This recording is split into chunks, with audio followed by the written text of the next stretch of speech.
Welcome to Thrilling Tales of Adventure. I'm Modell, and our next story is by Raphael Sabatini from A Historical Night's Entertainment, Volume 1, The Night of Escape.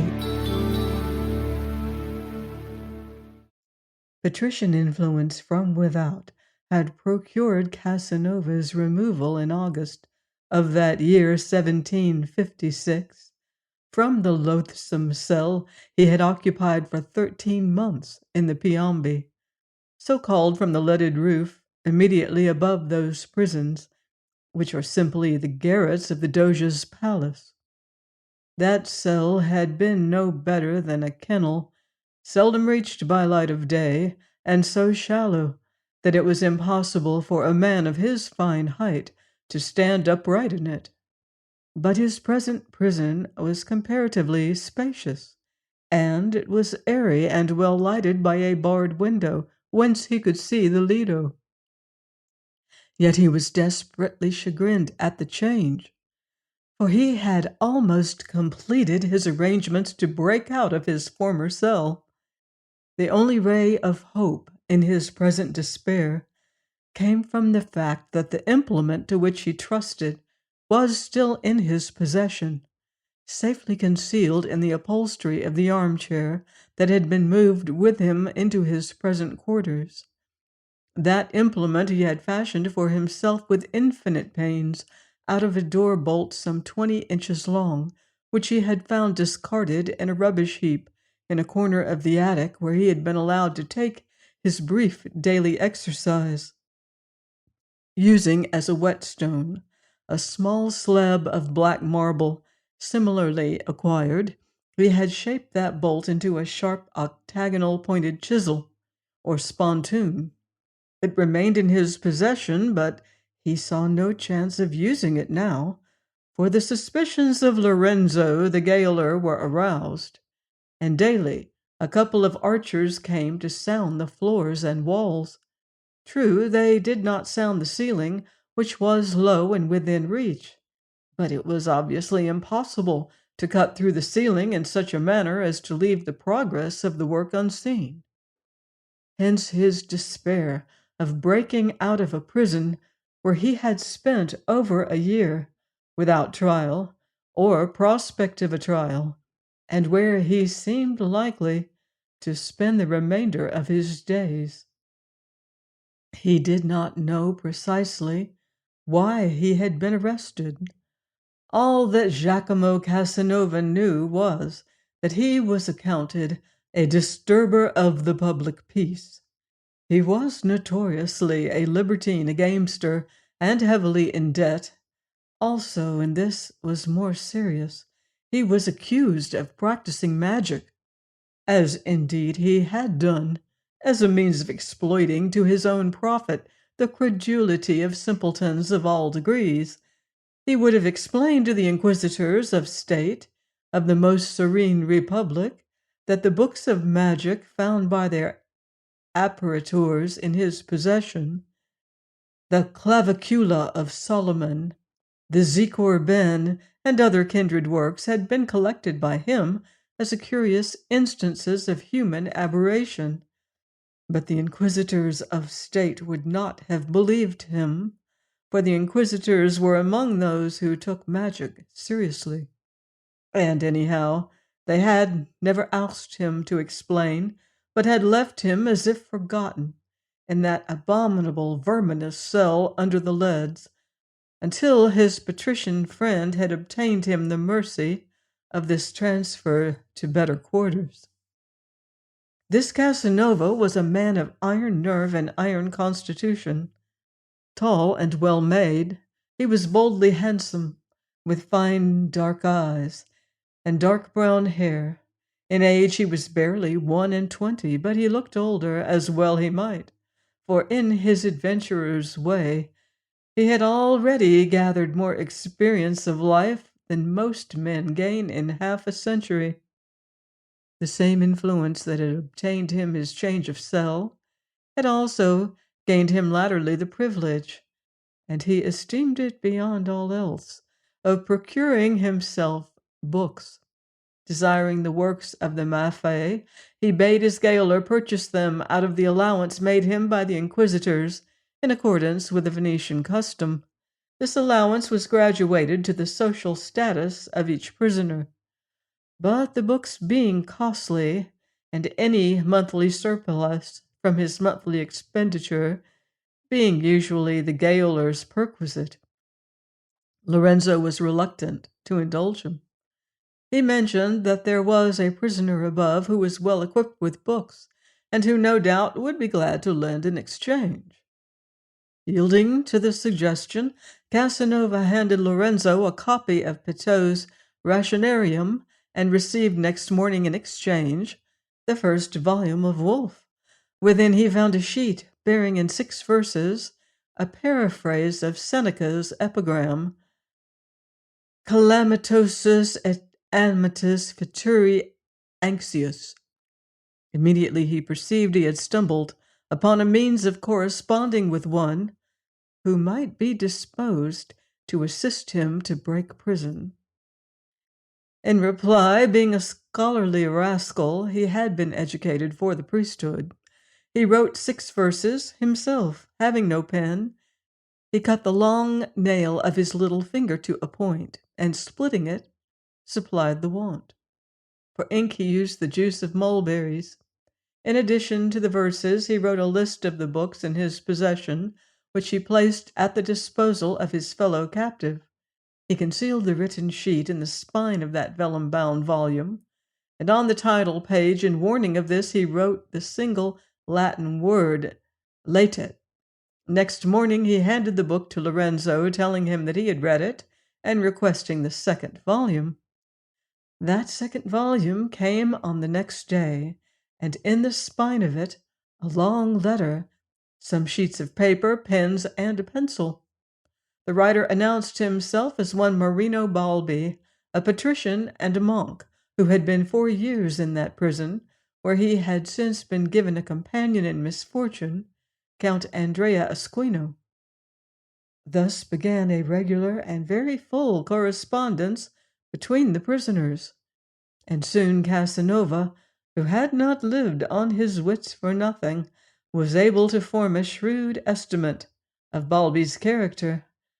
The monk's letters revealed it as compounded of sensuality, stupidity, ingratitude, and indiscretion. In the world, says Casanova, I should have had no commerce with a fellow of his nature, but in the Piombi I was obliged to make capital out of everything that came under my hands. The capital he desired to make in this instance was to ascertain whether Balbi would be disposed to do for him what he could not do for himself. He wrote inquiring and proposing flight. Balbi replied that he and his companion would do anything possible to make their escape from that abominable prison, but his lack of resource made him add that he was convinced that nothing was possible.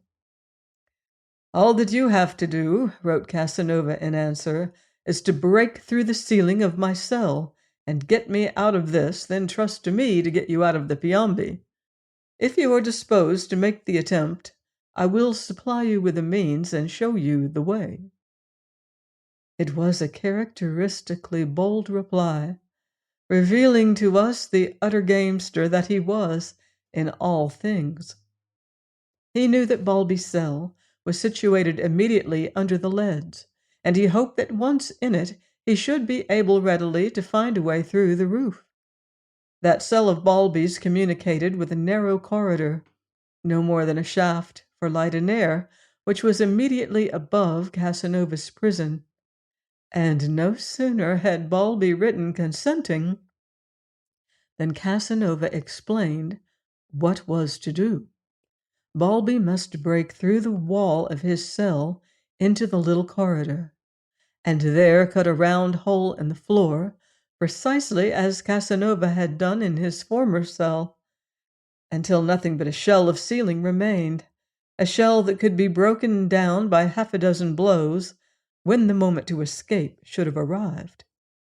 To begin with, he ordered Balbi to purchase himself 2 or 3 dozen pictures of saints, with which to paper his walls, using as many as might be necessary for a screen to hide the hole he would be cutting. When Balbi wrote that his walls were hung with pictures of saints, it became a question of conveying the spontoon to him. This was difficult, and the monk's fatuous suggestions merely served further to reveal his stupidity. Finally, Casanova's wits found the way. He bade Lorenzo to buy him an in-folio edition of the Bible, which had just been published, and it was into the spine of this enormous tome that he packed the precious spontoon and thus conveyed it to Balbi, who immediately got to work. This was at the commencement of October. On the 8th of that month, Balbi wrote to Casanova that a whole night devoted to labor had resulted merely in the displacing of a single brick, which so discouraged the faint-hearted monk that he was for abandoning an attempt whose only result must be to increase in the future the rigor of their confinement. Without hesitation, Casanova replied that he was assured of success, although he was far from having any grounds for any such assurance. He enjoined the monk to believe him and to persevere, confident that as he advanced he would find progress easier. This proved indeed to be the case, for soon Balbi found the brickwork yielding so rapidly to his efforts that one morning a week later, Casanova heard 3 light taps above his head, the preconcerted signal by which they were to assure themselves that their notions of the topography of the prison were correct. All that day he heard Balbi at work immediately above him, and again on the morrow when Balbi wrote that as the floor was of the thickness of only 2 boards, he counted upon completing the job on the next day, without piercing the ceiling.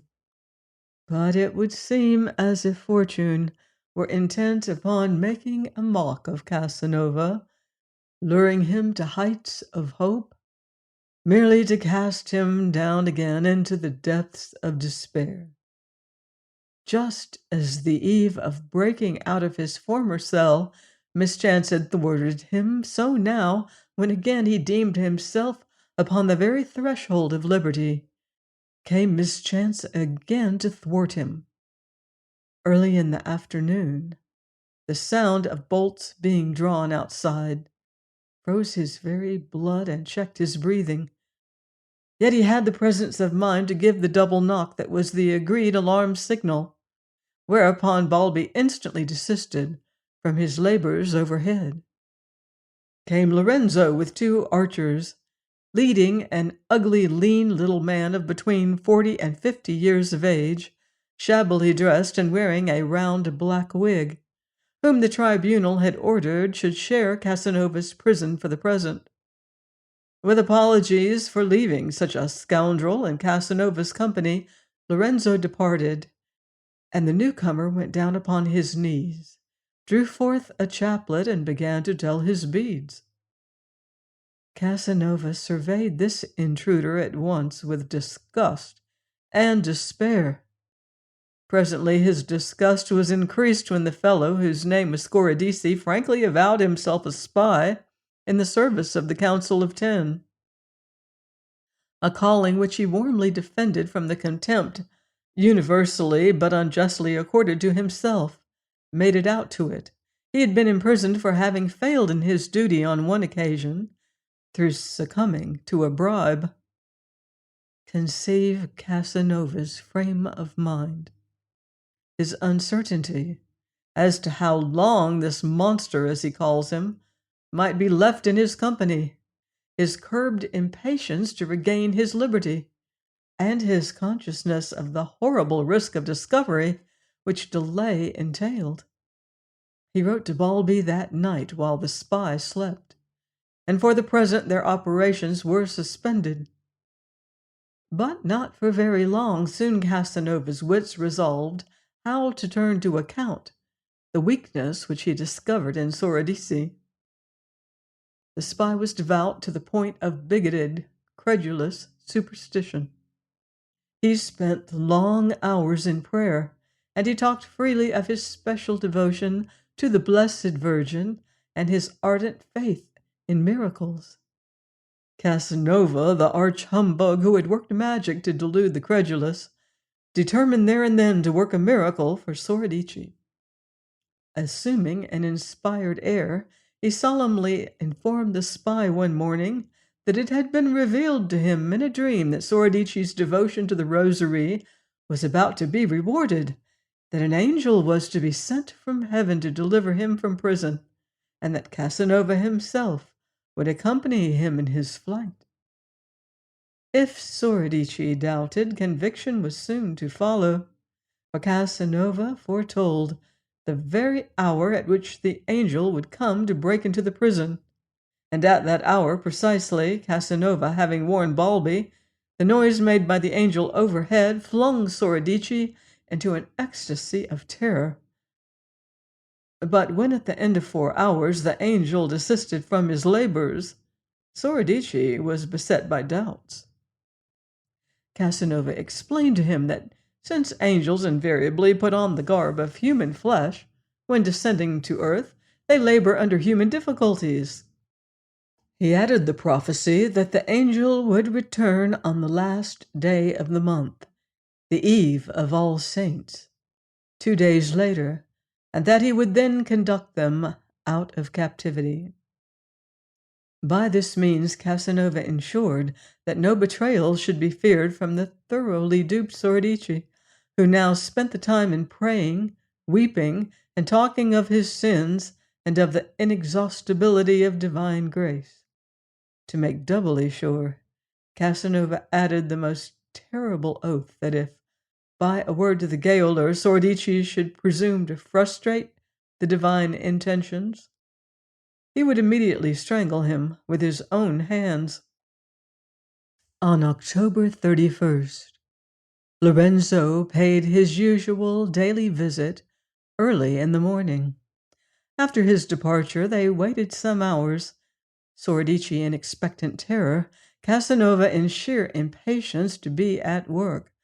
Promptly at noon fell heavy blows overhead, and then, in a cloud of plaster and broken laths, the heavenly messenger descended clumsily into Casanova's arms. Soradici found this tall, gaunt, bearded figure clad in a dirty shirt and a pair of leather breeches, of a singularly unangelic appearance. Indeed, he looked far more like a devil. When he produced a pair of scissors, so that the spy might cut Casanova's beard, which, like the angel's, had grown in captivity, Soradici ceased to have any illusions on the score of Balbi's celestial nature, although still intrigued, since he could not guess at the secret correspondence that had passed between Casanova and Balbi. He perceived quite clearly that he had been fooled. Leaving Soradici in the monk's care, Casanova hoisted himself through the broken ceiling and gained Balbi's cell, where the sight of Count Aquino dismayed him. He found a middle-aged man of a corpulence which must render it impossible for him to face the athletic difficulties that lay before them. Of this the Count himself seemed already persuaded. "If you think," was his greeting as he shook Casanova's hand, "to break through the roof and find a way down from the leads, I don't see how you're going to succeed without wings. I have not the courage to accompany you," he added. "I shall remain and pray for you." Attempting no persuasions where they must have been idle, Casanova passed out of the cell again, and approaching as nearly as possible to the edge of the attic, he sat down where he could touch the roof as it sloped immediately above his head. With his spontoon he tested the timbers, and found them so decayed that they almost crumbled at the touch. Assured thereby that the cutting of a hole would be an easy matter, he at once returned to his cell, and there he spent the ensuing 4 hours in preparing ropes. He cut up sheets, blankets, coverlets, and the very core of his mattress, knotting the strips together with the utmost care. In the end, he found himself equipped with some 200 yards of rope, which should be ample for any purpose. Having made a bundle of the fine taffeta suit in which he had been arrested, his gay cloak of floss silk, some stockings, shirts, and handkerchiefs, he and Balbi passed up to the other cell, compelling Soradici to go with them. Leaving the monk to make a parcel of his belongings, Casanova went to tackle the roof. By dusk he had made a hole twice as large as was necessary, and had laid bare the lead sheeting with which the roof was covered. Unable single-handed to raise one of the sheets, he called to Balbi to his aid, and between them, assisted by the spontoon, which Casanova inserted between the edge of the sheet and the gutter, they at last succeeded in tearing away the rivets. Then, by putting their shoulders to the lead, they bent it upwards until there was room to emerge, and a view of the sky flooded by the vivid light of the crescent moon. Not daring in that light to venture upon the roof, where they would be seen, they must wait with what patience they could until midnight, when the moon would have set. So they returned to the cell where they had left Soradici with Count Esquino. From Balbi, Casanova had learnt that Esquino, though well supplied with money, was of an avaricious nature. Nevertheless, since money would be necessary, Casanova asked the Count for the loan of 30 gold sequins. Esquino answered him gently that in the first place they would not need money to escape, that in the second he had a numerous family, that in the third, if Casanova perished, the money would be lost, and that in the fourth he had no money. My reply, writes Casanova, lasted half an hour. Let me remind you, he said in concluding his exhortation, of your promise to pray for us, and let me ask you what sense there can be in praying for the success of an enterprise to which you refuse to contribute the most necessary means. The old man was so far conquered by Casanova's eloquence that he offered him 2 sequins, which Casanova accepted, since he was not in case to refuse anything. Thereafter, as they sat, waiting for the moon to set, Casanova found his earlier estimate of the monk's character confirmed. Balbi now broke into abusive reproaches. He found that Casanova had acted in bad faith by assuring him that he had formed a complete plan of escape. Had he suspected that this was a mere gambler's throw on Casanova's part, he would never have labored to get him out of his cell. The Count added his advice that they should abandon an attempt foredoomed to failure, and being concerned for the 2 sequins which he had so reluctantly parted, he argued the case at great length. Stifling his disgust, Casanova assured them that, although it was impossible for him to afford them details of how he intended to proceed, he was perfectly confident of success. At 10:30 he sent Soradici, who had remained silent throughout, to report upon the night. The spy brought word that in another hour or so the moon would have set, but that a thick mist was rising which must render the leads very dangerous. "So long as the mist isn't made of oil, I am content," said Casanova. "Come, make a bundle of your cloak. It is time we were moving." But at this, Soradici fell on his knees in the dark, seized Casanova's hands, and begged to be left behind to pray for their safety, since he would be sure to meet his death if he attempted to go with them. Casanova assented readily, delighted to be rid of the fellow. Then in the dark he wrote as best he could a quite characteristic letter to the inquisitors of state, in which he took his leave of them, telling them that since he had been fetched into the prison without his wishes being consulted, they could not complain that he should depart without consulting theirs. The bundle containing Balbi's clothes and another made up of half the rope he slung from the monk's neck, thereafter doing the same in his own case. Then in their shirt sleeves, their hats on their heads, the pair of them started on their perilous journey. leaving Countess Guino and Sordici to pray for them. Casanova went first, on all fours, and thrusting the point of his spontoon between the joints of the lead sheeting so as to obtain a hold, he crawled slowly upwards. To follow, Balbi took a grip of Casanova's belt with his right hand, so that in addition to making his own way, Casanova was compelled to drag the weight of his companion after him, and this up the sharp gradient of a roof rendered slippery by the mist. Midway in that laborious ascent, the monk called to him to stop. He had dropped the bundle containing the clothes, and he hoped that it had not rolled beyond the gutter, though he did not mention which of them should retrieve it.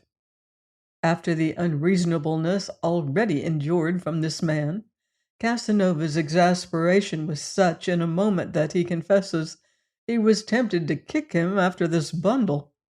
Controlling himself, however, he answered patiently that the matter could not now be helped, and kept steadily amain. At last, the apex of the roof was reached, and they got astride of it to breathe and to take a survey of their surroundings. They faced several cupolas of the Church of St. Mark, which is connected with the ducal palace, being in fact no more than the private chapel of the Doge. They set down their bundles, and of course, in the act of doing so, the wretched Balbi must lose his hat and send it rolling down the roof after the bundle he had already lost. He cried out that it was an evil omen.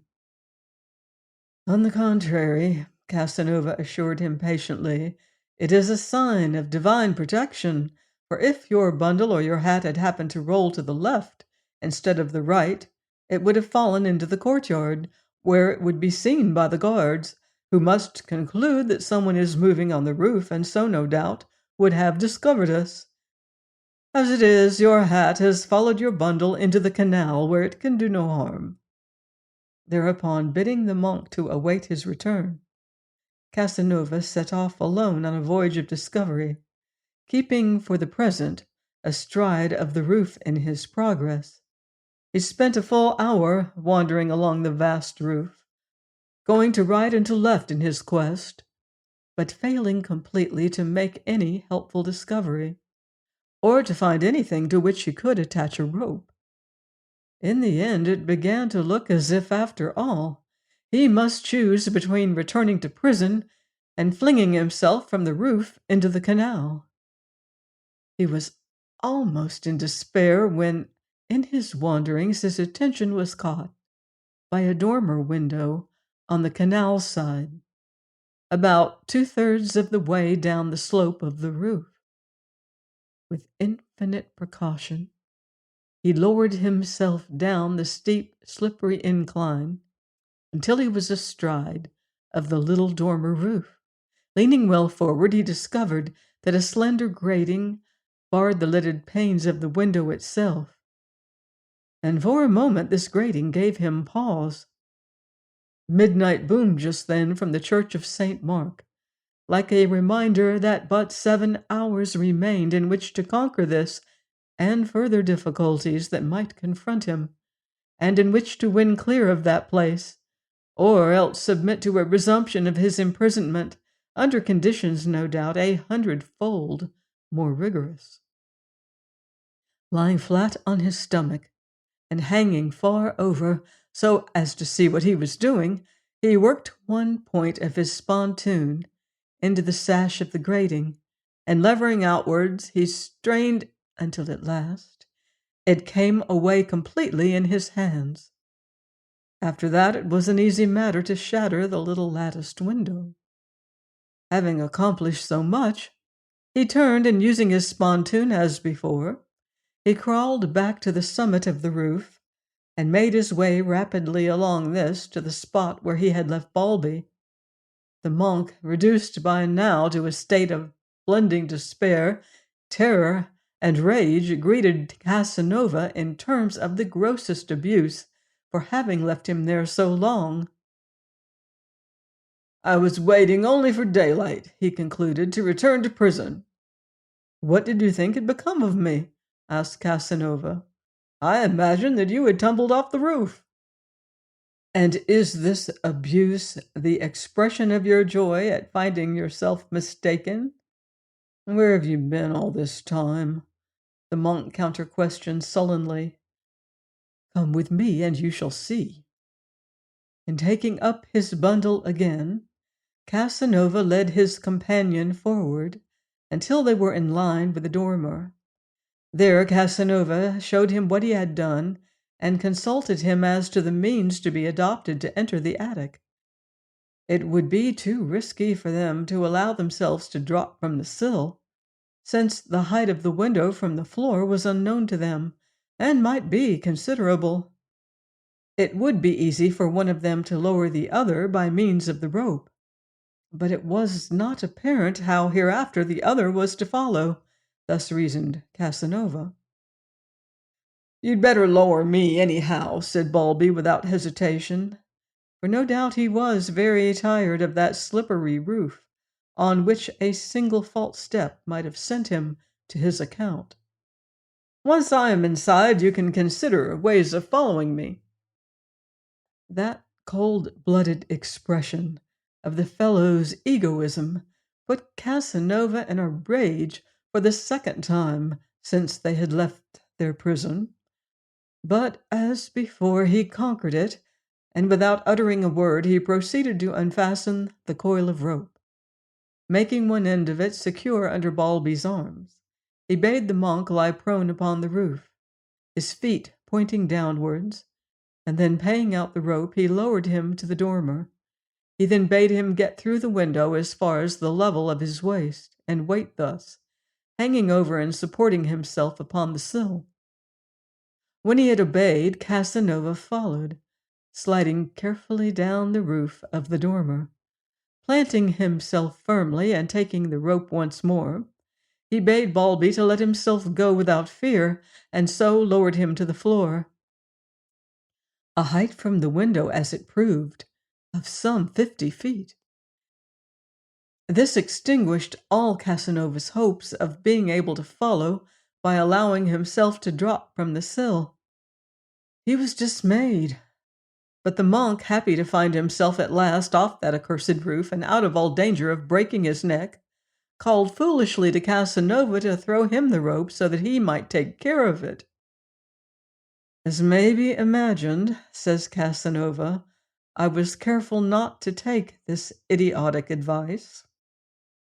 Not knowing now what was to become of him, unless he could discover some other means than those at his command, he climbed back again to the summit of the roof and started off desperately upon another voyage of discovery.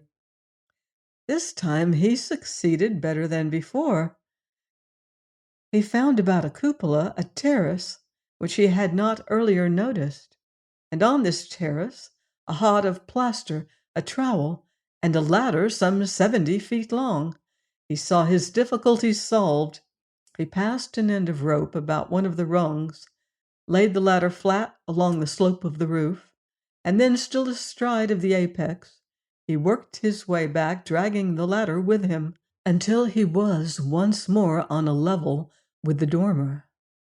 But now the difficulty was how to get the ladder through the window, and he had cause to repent having so hastily deprived himself of his companion's assistance. He had got the ladder into position and lowered it until one of its ends rested upon the dormer, whilst the other projected some 20 feet beyond the edge of the roof. He slid down to the dormer and, placing the ladder beside him, drew it up so that he could reach the 8th rung.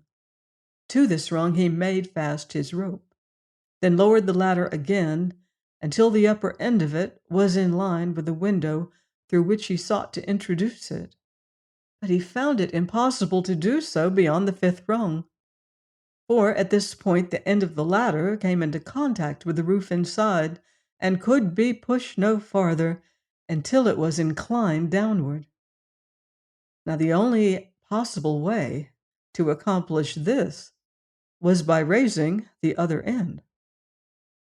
It occurred to him that he might, by so attaching the rope as to bring the ladder across the window frame, lower himself hand over hand to the floor of the attic.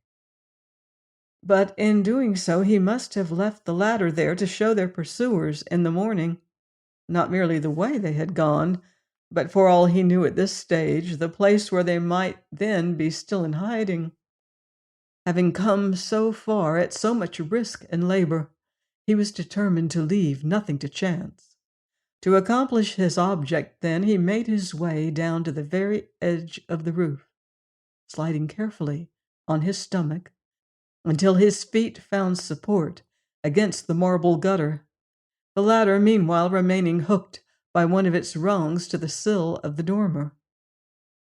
In that perilous position, he lifted his end of the ladder a few inches, and so contrived to thrust it another foot or so through the window, whereby its weight was considerably diminished. If he could but get it another couple of feet farther, he was sure that by returning to the dormer he would have been able to complete the job. In his anxiety to do this and to obtain the necessary elevation, he raised himself upon his knees. But in the very act of making the thrust, he slipped, and clutching wildly as he went, he shot over the edge of the roof.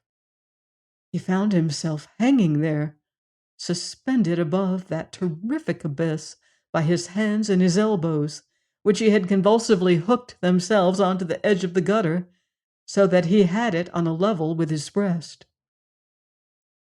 It was a moment of dread, the like of which he was never likely to endure again, in a life that was to know many perils and many hairbreadth escapes.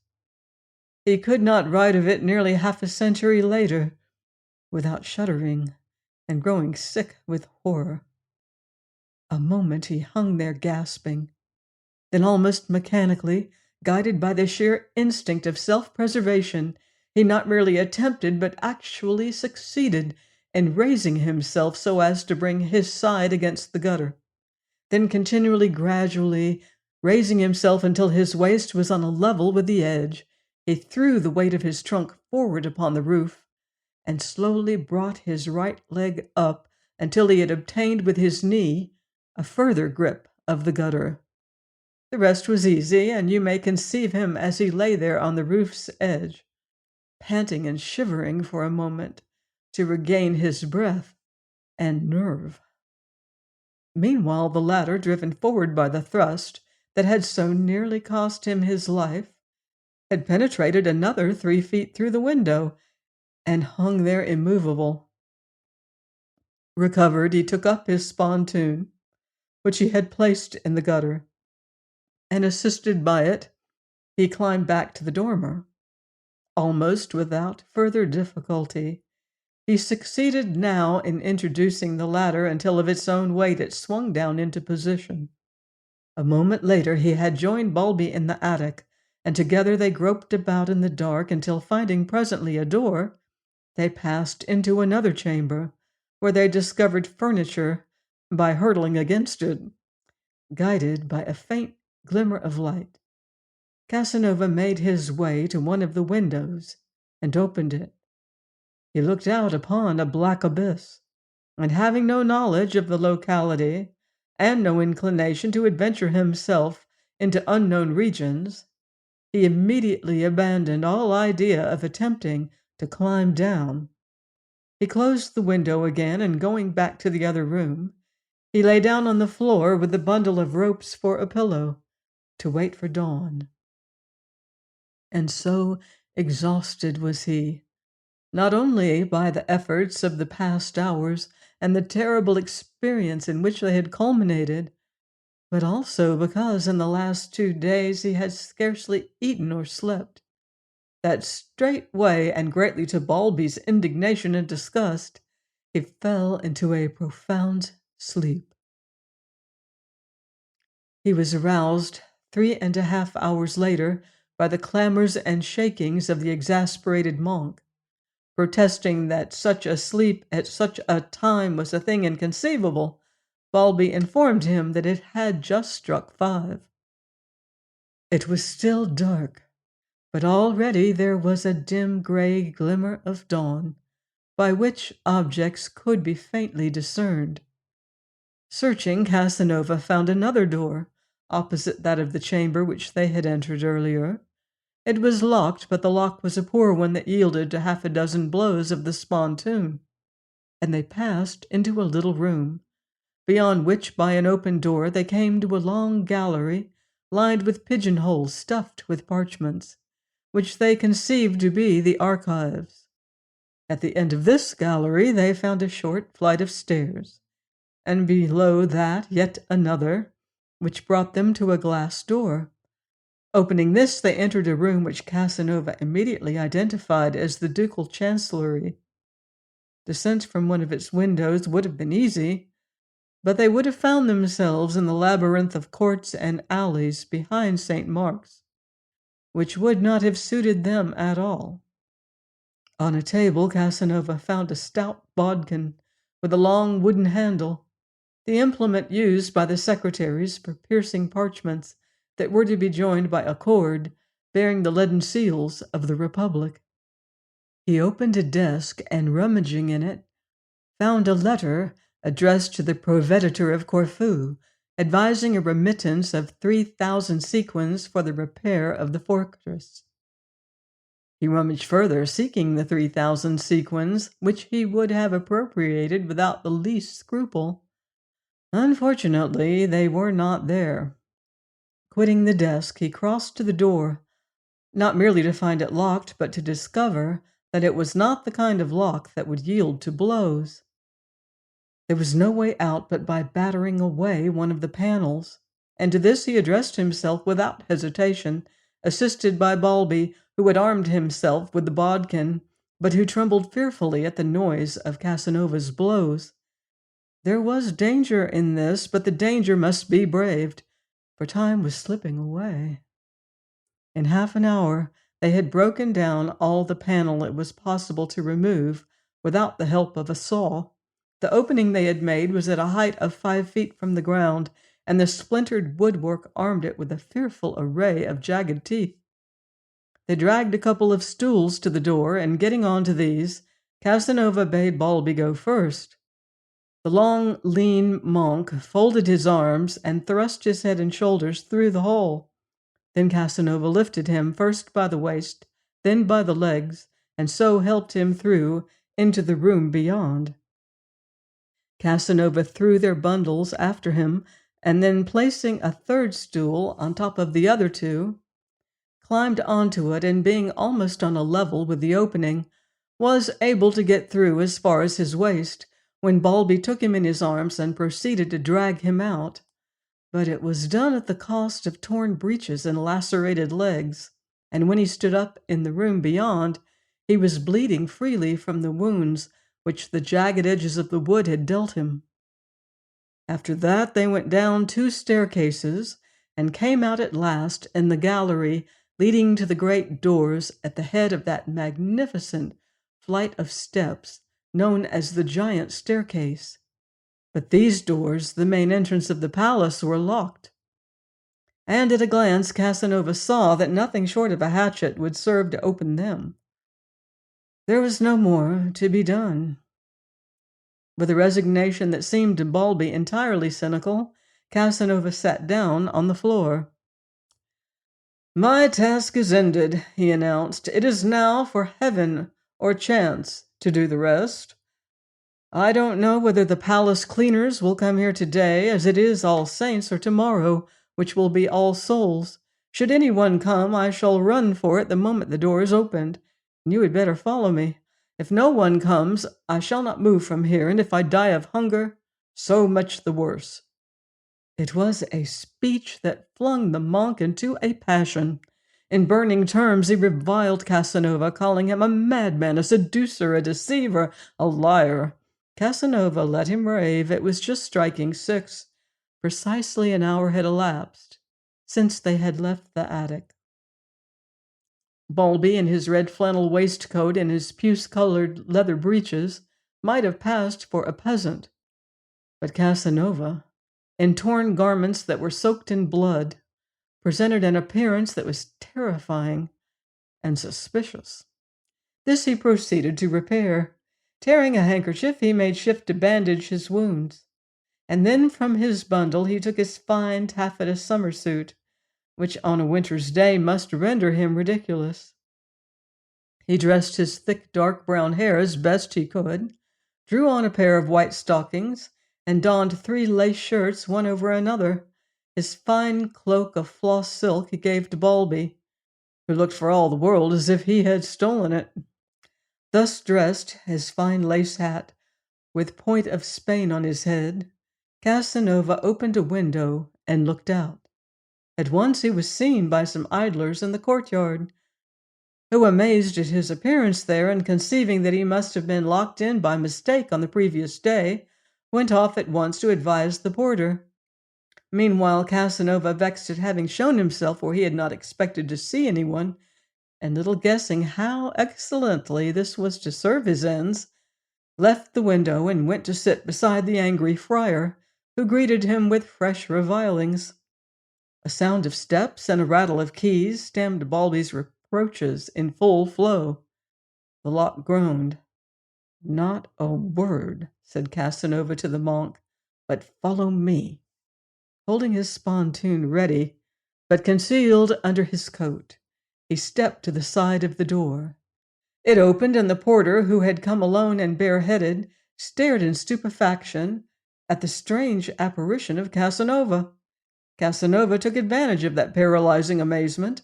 Without uttering a word, he stepped quickly across the threshold. With Balby close upon his heels, he went down the giant staircase in a flash, crossed the little square, reached the canal, bundled Balby into the first gondola he found there, and jumped in after him. "I want to go to Fusine, and quickly," he announced. "Call another oarsman." All was ready, and in a moment the gondola was skimming the canal. Dressed in his unseasonable suit, and accompanied by the still more ridiculous figure of Balby in his gaudy cloak and without a hat, he imagined he would be taken for a charlatan or an astrologer.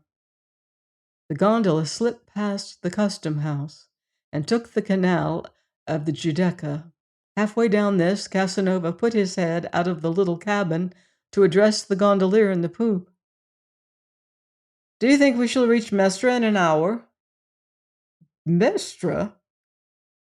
quoth the gondolier. "But you said Fusine." "No, no, I said Mestre. At least, I intended to say Mestre." And so the gondola was headed for Mestre by a gondolier who professed himself ready to convey His Excellency to England if he desired it.